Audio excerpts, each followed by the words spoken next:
ابن قیم رحمہ اللہ کہا کرتے تھے کہ مال کو چھوڑ دینا یہ زہد نہیں ہے، بلکہ مال کو دل میں نہ بسانا، مال کے لیے زندگی نہ گزارنا، مال کے زیادہ کم ہونے پر اپنی حالتوں کو نہ بدل لینا، یہ حقیقی معنوں میں زہد ہے۔ لیث ابن سعد جو بڑے مالدار تھے، بڑے بہترین زاہد تھے، مال کو دیکھ کر کے کہا کرتے تھے کہ اگر یہ مال نہ ہوتا تو مالدار ہمیں بالکل مندیل بنا کر کے پھینک دیتے، ہمارا استعمال کر لیتے۔ زہد یہ پورے مال و متاع کے ساتھ بھی ہو سکتا ہے۔ اللہ نے آپ کو سب کچھ عطا کیا، پوری دولتیں آپ کے پاس ہیں، پوری سہولتیں آپ کے پاس ہیں، لیکن اس کو آپ نے اپنے دل میں نہیں بسایا، بلکہ اس کو آپ نے اپنے قدم کی ٹھوکر پہ تم نے رکھا ہے، تو حقیقی معنوں میں آپ زاہد ہیں۔ نبی کریم علیہ السلام سے بڑا کوئی زاہد نہیں ہے۔ نبی کریم علیہ السلام کہتے ہیں مالی وللدنیا، دنیا کا میرے سے کیا تعلق ہے؟ ما انا فی الدنیا الا کراکب استظل تحت شجرہ ثم راح وترکها۔ میری دنیا کے ساتھ مثال ویسی ہے کہ جیسے کوئی سوار ہو، سواری پہ نکلا ہو، سفر پہ نکلا ہو، سفر سے سستانے کے لیے کسی سائے دار درخت کے نیچے وہ رکا ہو، تھوڑی دیر کے لیے سایہ لے لیا، پھر اس سائے کو چھوڑ کر کے نکل گیا۔ یہ میری اور دنیا کی مثال ہے۔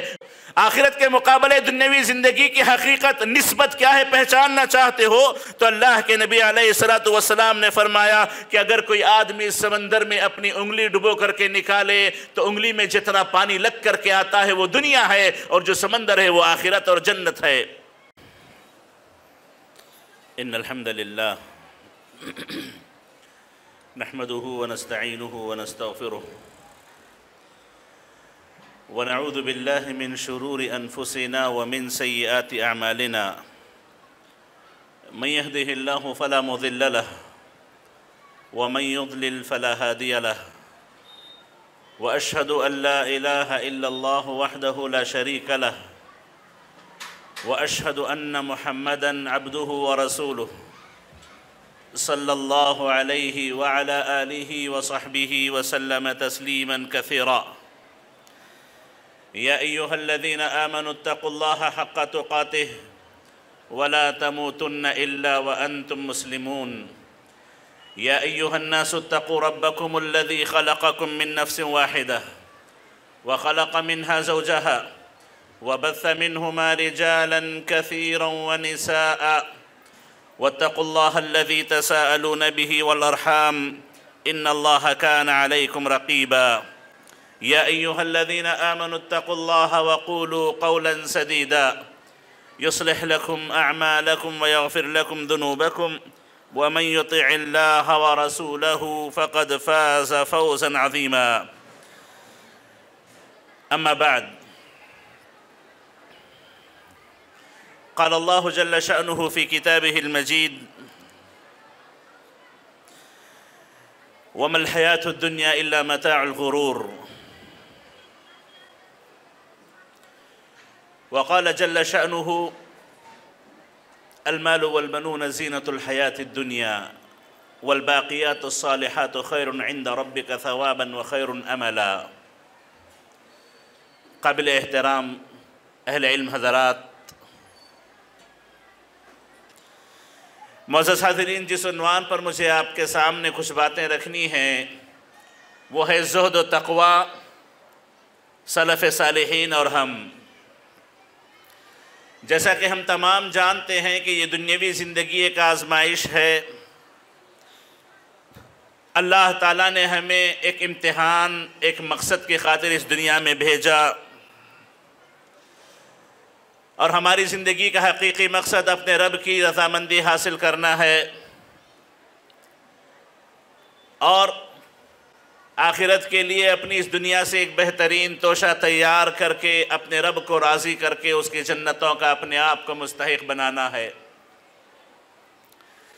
چونکہ ہم دنیا میں عارضی طور پر ہیں، کچھ گھنٹوں، کچھ مہینوں یا کچھ سالوں کی ہماری زندگی ہوتی ہے، اور ہمیشہ ہمیشہ کی زندگی آخرت کی زندگی ہے، تو اس حقیقت کو کبھی ہمیں اپنی آنکھوں سے اوجھل نہیں ہونے دینا چاہیے، بلکہ ہمیشہ اپنی عظیم زندگی، حقیقی زندگی، آخرت کی زندگی کو ہمیں اپنی نظروں کے سامنے رکھنا چاہیے۔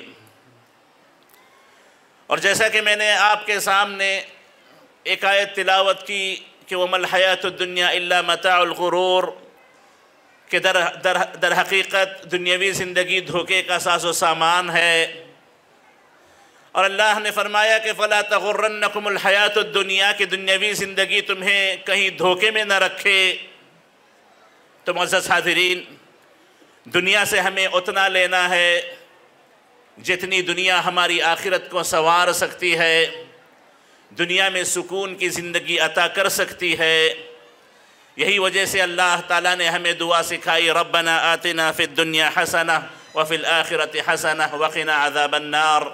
کہ ہمارے پروردگار ہمیں دنیا میں حسنات عطا فرما، ایسی زندگی عطا فرما جو ہمارے لیے خیر و باعث خیر و رحمت کا، برکت و اللہ کی رضامندی کا ذریعہ بنے، اور آخرت میں ہمیں حسنات عطا فرما اور ہمیں جہنم کے عذاب سے بچا۔ یہ دعا اللہ نے ہمیں بتائی۔ اس دنیا میں رہتے ہوئے نہ ہم دنیا سے مکمل اپنے آپ کو کاٹ سکتے ہیں،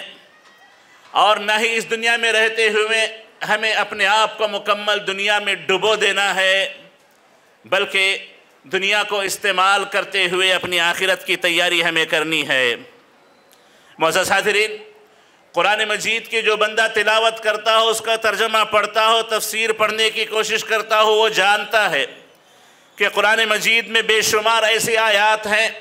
جو دنیا کی حقیقت کو ہمارے سامنے کھول کر کے بیان کرتی ہیں کہ دنیا ایک دھوکے کا سامان ہے، دنیا کبھی تمہیں دھوکے میں نہ ڈال دے، دنیا بس ایک دوسرے پر فخر و مباحات کا ذریعہ ہے، دنیا بس ایسی ہے کہ انسان ایک دوسرے سے اپنے آپ کو اونچا دکھانے کی کوشش کرے، دنیا ایک ڈھلتا سایہ ہے جو آج اونچا اٹھتا ہے تو کل نچلے کی طرف چلا جاتا اور ختم ہو جاتا ہے۔ اللہ تعالیٰ نے دنیا کی حقیقت کی بہت سی مثالیں بھی قرآن مجید میں پیش کی ہیں، اور اللہ تعالیٰ نے فرمایا زُيِّنَ لِلنَّاسِ حُبُّ الشَّهَوَاتِ مِنَ النِّسَاءِ وَالْبَنِينَ، اللہ تعالیٰ نے لوگوں کے دلوں میں عورتوں کی محبت، مال و متاع کی محبت، سونے چاندی کی محبت، تجارتوں کی محبتیں، یہ محبتیں اللہ نے ڈال دی ہیں، یہ محبتیں بڑی مزین ہو کر کے، بڑی عمدہ ہو کر کے ان کے دلوں میں بستی ہیں۔ پھر اللہ تعالیٰ نے فرمایا ذَلِكَ مَتَاعُ الْحَيَاةِ الدُّنْيَا، یہ تمام کی تمام چیزیں بس دنیاوی زندگی کو گزارنے کا سامان ہیں، یہ تمہاری زندگیوں کے مقصد نہیں ہیں۔ معزز حاضرین، احادیث کو اگر ہم دیکھیں، میں اپنی بات کو مختصر کرتے ہوئے آپ کے سامنے رکھوں کہ بے شمار احادیث ہمیں یہ بتاتی ہیں کہ نبی کریم علیہ السلام نے ہمیں یہ تعلیم دینے کی پوری کامیاب کوشش کی کہ دنیا کی کوئی حقیقت ہماری زندگی میں نہیں ہونی چاہیے۔ جابر رضی اللہ تعالیٰ عنہ کہتے ہیں کہ نبی کریم علیہ السلام ایک مرتبہ بازار پر سے گزرے تو دیکھتے ہیں کہ ایک مردہ بکری پڑی ہوئی ہے، مردہ ہے، عیبدار ہے۔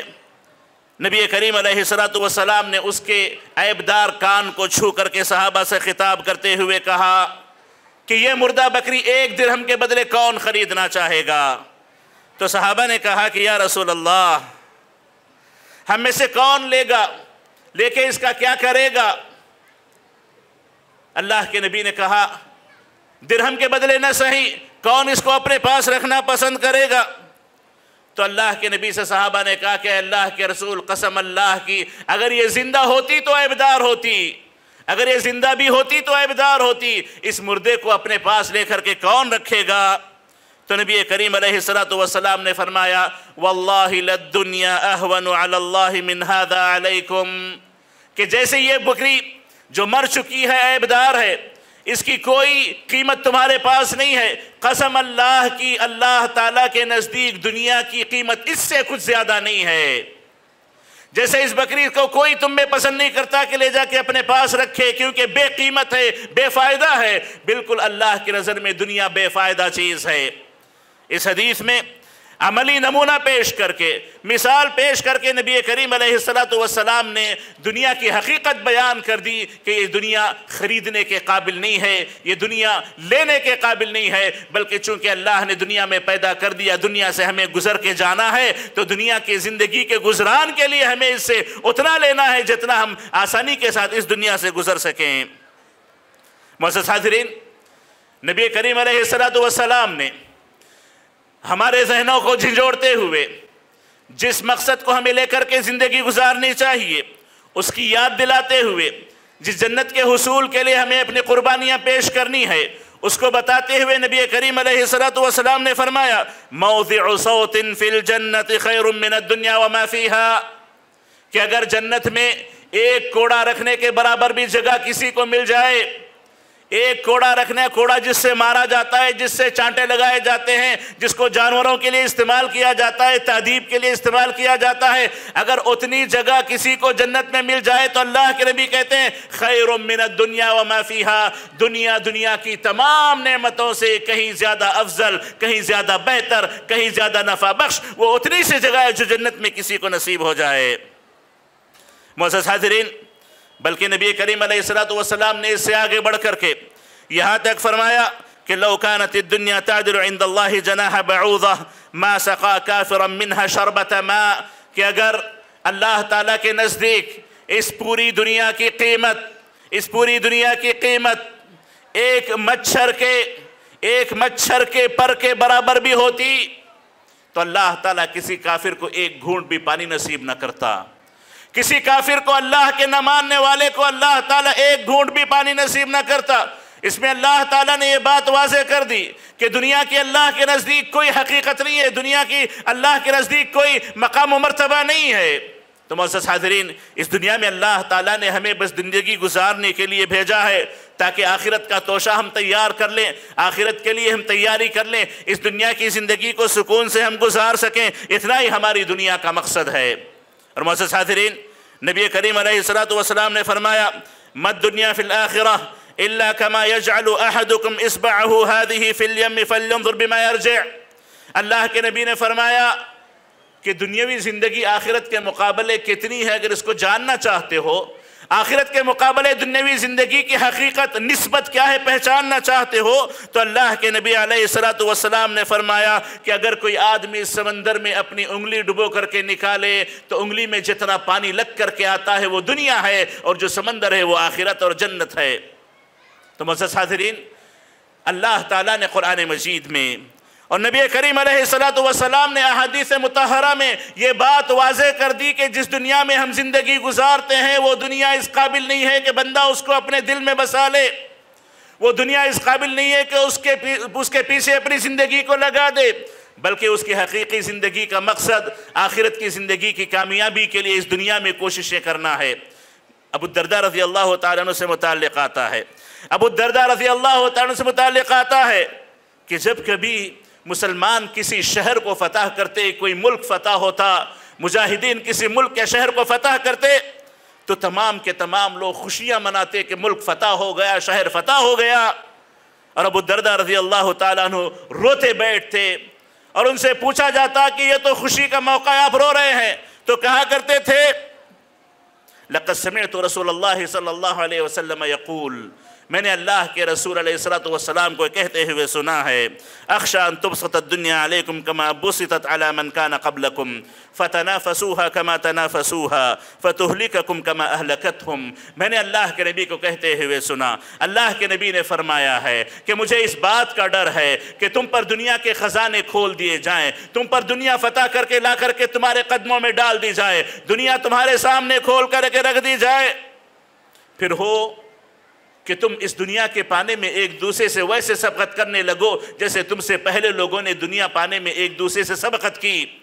آگے بڑھ چڑھ کے دنیا کمانے لگو جیسے ان لوگوں نے دنیا کمائی جو تم سے پہلے تھے،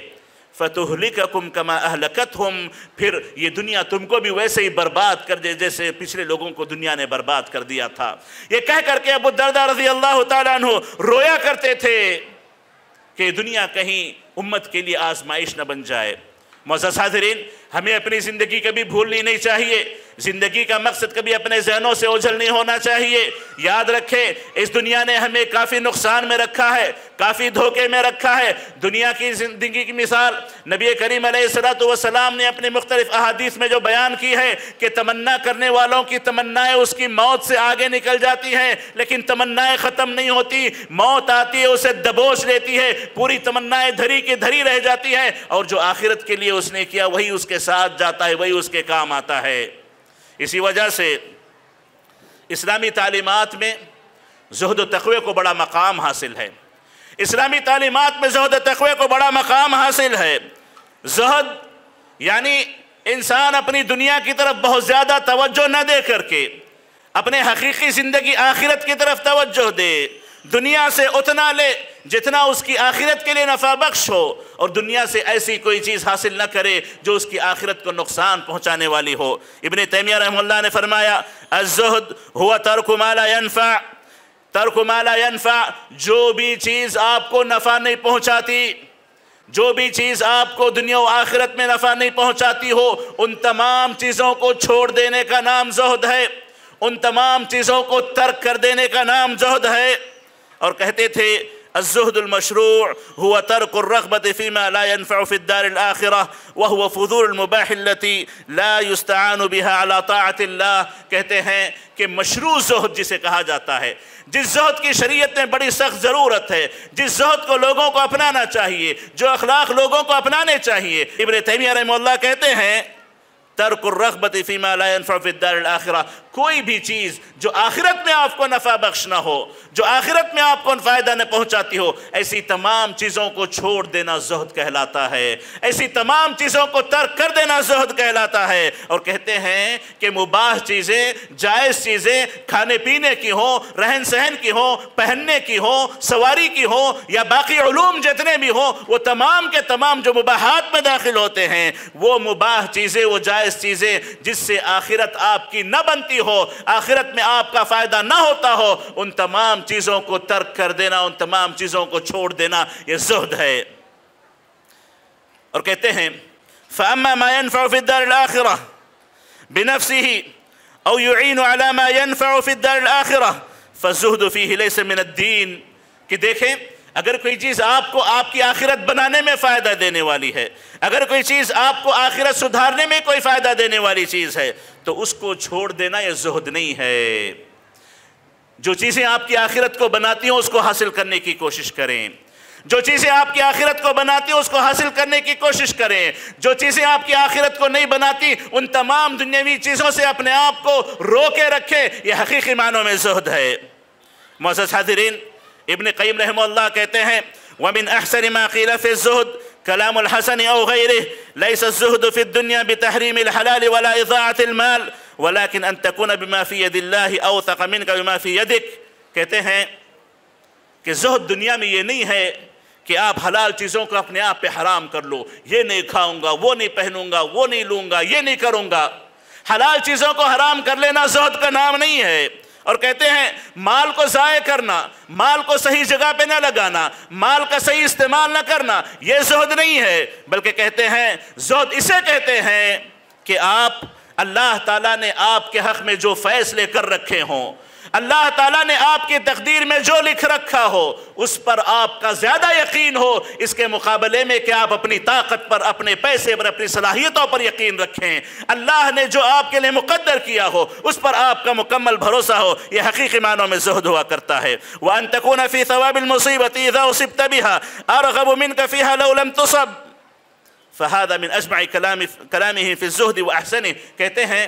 کہ اگر کوئی مصیبت آپ کو پہنچ جائے، کوئی نقصان آپ کا ہو جائے، تو اس نقصان کے تعلق سے آپ اس کا ثواب جو ملنے والا ہے اس ثواب پر زیادہ یقین رکھیں، اس ثواب پر زیادہ یقین رکھیں، یہ نہ سوچیں کہ اگر وہ چیز میری نقصان میں نہ آتی تو زیادہ میں فائدے میں ہوتا۔ کسی کا کوئی نقصان ہو جائے، تجارت کا نقصان ہو، صحت کا نقصان ہو، اہل و عیال کا نقصان ہو، کسی کا انتقال ہو، کوئی بیماری ہو، جو بھی ہو، اس کے آ جانے کے بعد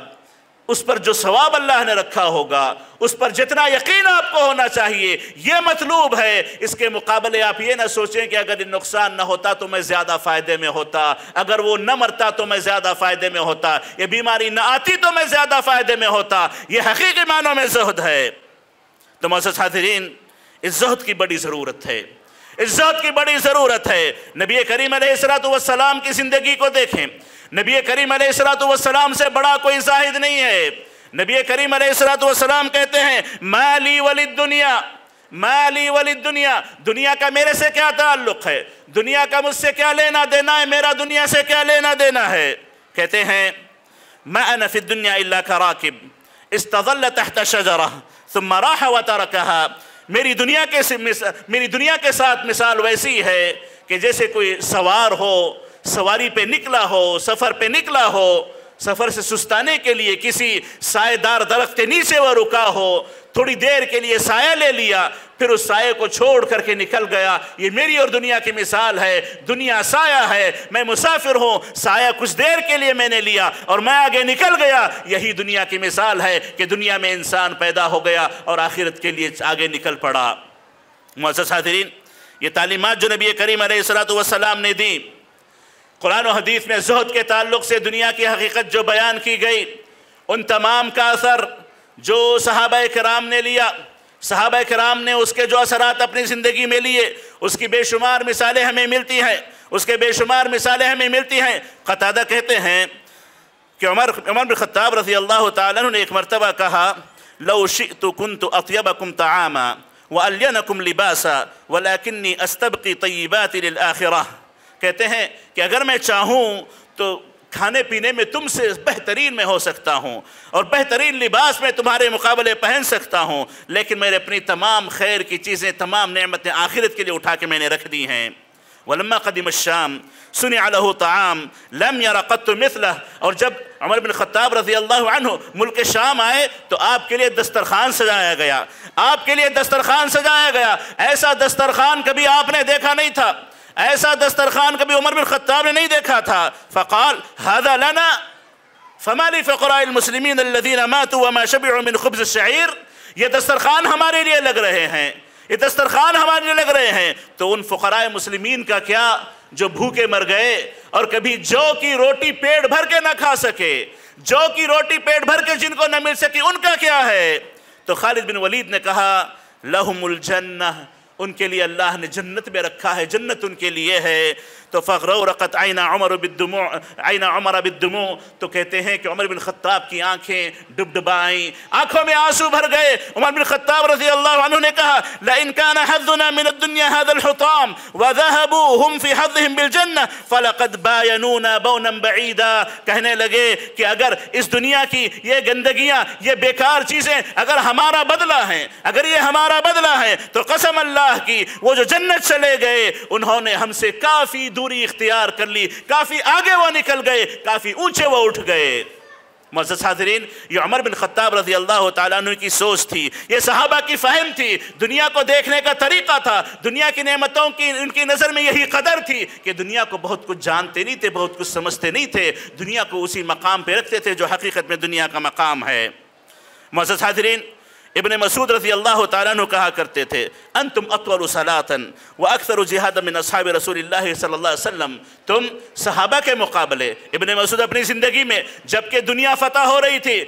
بڑے بڑے ملک فتح ہو رہے تھے، ابن مسعود نے اپنے مخاطبین سے کہا کہ تم صحابہ کے مقابلے بڑی لمبی لمبی نمازیں پڑھتے ہو، صحابہ کے مقابلے بہت زیادہ جہاد کرنے والے ہو۔ وَهُمْ كَانُوا أَعْظَمَ أَجْرًا مِّنْكُمْ، لیکن وہ تم سے زیادہ اجر کے مستحق تھے، وہ تم سے زیادہ اجر کے مستحق تھے۔ قالوا لما یا ابا عبد الرحمن، لوگوں نے پوچھا کہ کیا وجہ ہے، کیا بات ہے، ہم نماز زیادہ پڑھیں، ہم جہاد زیادہ کریں، وہ اجر کے زیادہ مستحق ہوں؟ تو کہنے لگے انہم کانوا ازہد فی الدنیا وارغب فی الآخرہ، کیونکہ وہ دنیا میں زاہدانہ زندگی گزارتے تھے، ان کی دنیاوی زندگی آخرت کے لیے ہوا کرتی تھی، اس لیے اجر و ثواب کے زیادہ مستحق ہوا کرتے ہیں۔ معزز حاضرین، یہ صحابہ کرام، تابعین، تبع تابعین، جن لوگوں نے اپنی حقیقی زندگی میں ایسی مثالیں پیش کی، ایسی مثالیں پیش کی، زہد و ورع کی، اللہ کے ڈر کی، اللہ کے تقوی کی، دنیا کو اللہ کے نام پر قربان کرنے کی، دنیا میں دل لگانے کی کہ ایسی دنیا میں دل نہ لگانے کی کہ ایسی کوئی مثالیں رہتی دنیا تک پیش نہیں کر سکتا۔ حقیقت میں وہ اس بات کے حقدار ہیں کہ ان کی حقیقی معنوں میں پیروی کی جائے، ان کے حقیقی معنوں میں اتباع کی جائے، اور ان کی زندگی کو لے کر کے انسان اپنی زندگی کو سدھارنے کی، سنوارنے کی کوشش کرے۔ معزز حاضرین، احمد بن حنبل رحمہ اللہ سے پوچھا گیا الرجل یکون معه 1000 درہم هل یکون زاہدا؟ کسی آدمی کے پاس 1000 درہم ہے، بڑا مالدار آدمی ہے، اللہ نے بڑے مال سے اسے نوازا ہے، اللہ نے بڑے مال و متاع سے، دولت سے اسے نوازا ہے، کیا وہ زاہد ہو سکتا ہے؟ زہد اس کے اندر پیدا ہو سکتا ہے؟ تو کہنے لگے ہاں، بشرط ان لا یفرح اذا زادت ولا یحزن اذا نقصت، اس شرط کے ساتھ کہ مال بڑھ جائے تو خوش ہو جائے، مال کم ہو جائے تو غمگین رہنے لگے، پریشان رہنے لگے۔ یہ اگر اس کی صفت نہ ہو تو 1000 دینار رکھتے ہوئے، مال و متاع رکھتے ہوئے بھی انسان بڑا ہی زاہد ہو سکتا ہے۔ معزز حاضرین، یاد رکھیں زہد کا معنی یہ نہیں ہے دنیا کم لینا، دنیا میں کم دل لگانا، آخرت کی طرف ہمیشہ توجہ رکھنا، آخرت کے لیے زندگی گزارنا۔ اس کا معنی یہ نہیں ہے کہ انسان دنیا سے مکمل کٹ جائے، دنیا میں حقیقی معنوں میں جیسی زندگی گزارنی چاہیے ویسے نہ کرے۔ ابن قیم رحمہ اللہ کہتے ہیں لیس المراد من الزہد رفض الملک، زہد یہ نہیں ہے کہ انسان کو اللہ تعالیٰ کوئی صلاحیت دے، کوئی قدرت دے، کوئی حکومت دے، کوئی عہدہ دے، اس عہدے کو رد کر دے،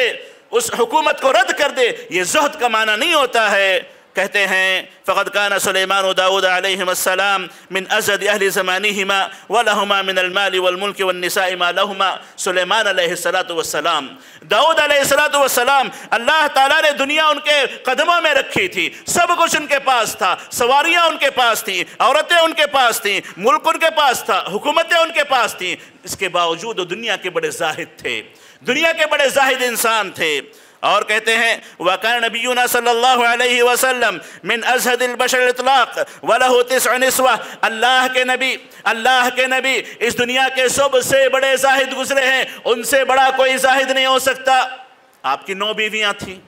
آپ کی 9 بیویاں تھیں، اگر بیویوں کو چھوڑ دینا زہد ہوتا تو اللہ کے نبی کی 9 بیویاں نہیں ہوتی۔ اور کہتے ہیں وَكَانَ عَلِي رضی اللہ تعالی عنہ وعبد الرحمن بن عوف والزبیر وعثمان من الزہاد مع ما كان لهم من الاموال، یہ صحابہ جیسے علی بن ابی طالب رضی اللہ عنہ ہوں، زبیر رضی اللہ عنہ ہوں، ابن عوف ہوں، عثمان ہوں، یہ تمام کے تمام بڑے زاہد صحابہ تھے، جبکہ ان کے پاس مال کی بہتات تھی، بڑے مالدار صحابہ تھے۔ معزز حاضرین، زہد کا معنی یہ نہیں ہے کہ انسان مال کو ترک کر دے۔ اور مزید کہتے ہیں وكان الحسن بن علي رضي الله عنه كان من الزهاد مع أنه كان أكثر من أكثر هذه الأمة محبة للنساء ونكاحا لهن وأغناهم۔ حسن بن علی رضی اللہ تعالیٰ عنہ بڑے زاہد گزرے ہیں، جبکہ ان کی بے شمار شادیاں ہوئی ہیں، بہت زیادہ نکاح کرنے والے تھے، مزواج بطلاق تھے، لیکن بڑے زاہد تھے۔ یعنی ان تمام باتوں کو بیان کر کے ابن قیم رحمہ اللہ کہا کرتے تھے کہ مال کو چھوڑ دینا یہ زہد نہیں ہے، بلکہ مال کو دل میں نہ بسانا، مال کے لیے زندگی نہ گزارنا، مال کے زیادہ کم ہونے پر اپنی حالتوں کو نہ بدل لینا، یہ حقیقی معنوں میں زہد ہے۔ اور کہا کرتے تھے وَكَذَلِكَ اللَّيْثُ بْنُ سعد من أئمة الزهاد وكان له رأس مال يقول لولاه ولتمندل بنا هؤلاء۔ لیث بن سعد جو بڑے مالدار تھے، بڑے بہترین زاہد تھے، مال کو دیکھ کر کے کہا کرتے تھے کہ اگر یہ مال نہ ہوتا تو مالدار ہمیں بالکل مندیل بنا کر کے پھینک دیتے، ہمارا استعمال کر لیتے۔ تو معزز حاضرین، زہد یہ پورے مال و متاع کے ساتھ بھی ہو سکتا ہے۔ اللہ نے آپ کو سب کچھ عطا کیا، پوری دولتیں آپ کے پاس ہیں، پوری سہولتیں آپ کے پاس ہیں، لیکن اس کو آپ نے اپنے دل میں نہیں بسایا، بلکہ اس کو آپ نے اپنے قدم کی ٹھوکر پہ تم نے رکھا ہے، تو حقیقی معنوں میں آپ زاہد ہیں۔ اور علماء کرام لکھتے ہیں، ابن تیمیہ کہتے ہیں کہ انسان مال کو ویسے ہی استعمال کرے جیسے بیت الخلا کو استعمال کرتا ہے، اپنی ضرورت کے لیے جائے اور باہر نکل جائے، دنیا کو اپنی ضرورت کے لیے استعمال کرے، پھر اسے ترک کر دے۔ یہ طریقہ سلف صالحین کا طریقہ ہے، یہ حقیقی معنوں میں زہد ہے جو ہماری زندگیوں میں ہونا چاہیے۔ معزز حاضرین، سلف صالحین کی زندگیوں میں مال کی حیثیت کیا تھی؟ اس کے تعلق سے 1-2 واقعات میں آپ کے سامنے ذکر کر دوں۔ عمر بن خطاب رضی اللہ تعالیٰ عنہ کے پاس غنیمتوں کے مال لائے گئے، لا کر کے مسجد میں اسے ڈال دیا گیا۔ فخرج الیہ، عمر بن خطاب نکلے تو آپ کی آنکھیں بھر گئیں، آپ کی آنکھوں میں آنسو آ گئے۔ عبد الرحمن بن عوف نے کہا کہ یا امیر المؤمنین ما یبکیک فواللہ ان هذا لمن مواطن الشکر، کہ اے امیر المؤمنین آپ رو کیوں رہے ہیں؟ اس مال کو دیکھ کے آپ رو کیوں رہے ہیں؟